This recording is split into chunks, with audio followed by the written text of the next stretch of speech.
refractive index of the prism to determine the angle of minimum deviation for a given prism by plotting a graph between angle of incidence and angle of deviation.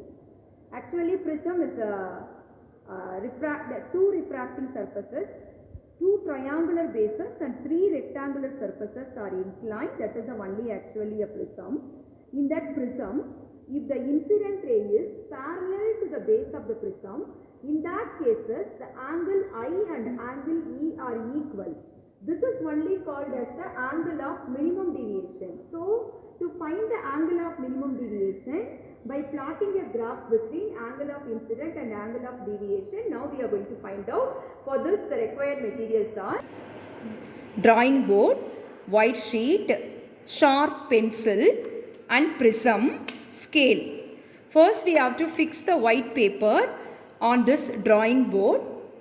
After fixing it, we need protractor too. You keep the prism like this. This vertex should face towards us. And draw the outline of the prism. After drawing the outline, make this point as a ABC. Now use protractor. Now just to draw a normal line on the surface AB.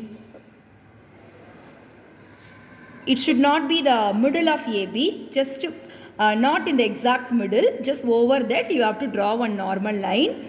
And again keep the protractor, mark the angle 30 degree.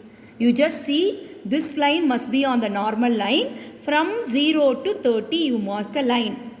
And afterwards you just draw a line and mark this angle as a 30 degree.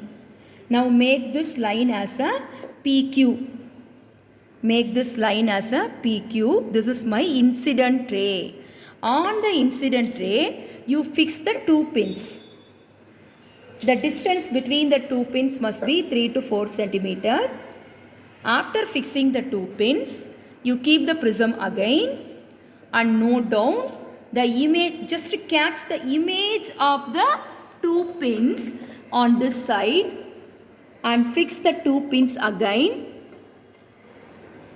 Now you are all, that means that image and what actually you fix must be in a straight line, no parallax error. Like that you have to fix.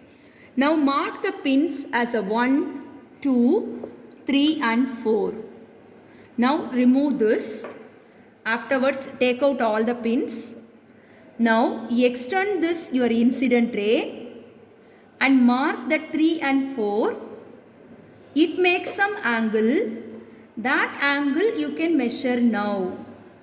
If you measure, it is 40 degree. Note down this. This is a way we have to repeat the experiment again for the another incident angle. Now the previously 30 degree. Now you can repeat this experiment for 30, 35, 40, 45, 50, 55 like this. 5 set of readings you repeat the same experiment. Now tabulate the readings like this, your angle of incidence and angle of deviation. 30, 40, 45, 50, 55 like this for a different values of phi. Whatever the deviation you got, you tabulate like this. After tabulating, you draw a graph. In this graph, you along x-axis and V along the y-axis. Angle of incidence here, angle of deviation here. As the angle of incident increases, the angle of deviation is also, when angle of incidence increases, angle of deviation is decreases at certain one value, at particular angle of incidence, at a particular angle of deviation, again the deviation start to increase. Where actually it start to increase, and that point is only called as a angle of minimum deviation. In this position only, the incident ray is parallel to the prism. In that case, I and E are equal.